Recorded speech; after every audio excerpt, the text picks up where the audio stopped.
মাত্র 2 রানেই all out, তাও আবার 427 রানের বিশাল লক্ষ্য তাড়া করতে নেমে। ক্রিকেট ইতিহাসে যা পরিণত হলো সবচেয়ে একতরফা খেলা হিসেবে। এমন লজ্জার রেকর্ড করল রিচমন্ড ক্রিকেট ক্লাব, যেখানে খেলেছেন অ্যাডাম গিলক্রিস্টের মতো কিংবদন্তি ক্রিকেটার। মিডলসেক্স কাউন্টি ক্রিকেট লিগের এক ম্যাচে মুখোমুখি হয় নর্থ লন্ডন ক্রিকেট ক্লাব এবং রিচমন্ড ক্রিকেট ক্লাব। প্রথমে ব্যাট করতে নেমে নর্থ লন্ডন ক্রিকেট ক্লাব 45 ওভারে তুলেছেন 426 রান। ব্যাট হাতে ঝড় তোলেন ড্যান সিমন্স, 140 রানের এক অনবদ্য ইনিংস খেলেন তিনি।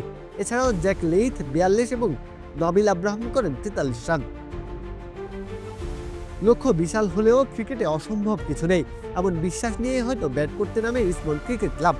কিন্তু যে বিপর্যয়ের মুখে তারা পড়েছে সেটি কল্পনাকেও হার মানায়। পুরো দল গুটিয়ে যায় মাত্র 5.4 ওভার অর্থাৎ 34 বলের মধ্যেই।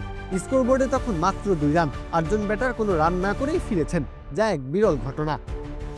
এসএমসি ওটসালাই এলো আরো উন্নত নতুন প্যাকে, জীবন বাঁচায়, জীবনকে এগিয়ে নিয়ে যায়।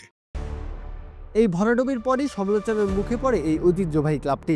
1810 সালে প্রথম শ্রেণীর ক্রিকেটে অল আর্মি দল মাত্র 6 রানে অল আউট হয়েছিল। সেটির সঙ্গেও তুলনার টানা হচ্ছে রিচমন্ডের এই স্কোরের।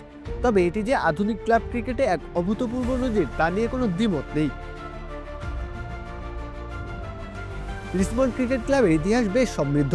1862 সালে প্রতিষ্ঠিত ক্লাবটি বহু নামকরা খেলোয়াড়দের অংশগ্রহণ দেখেছে। এমনকি একসময় অস্ট্রেলিয়ান কিংবদন্তি অ্যাডাম গিলক্রিস্টও এই ক্লাবের হয়ে খেলেছেন।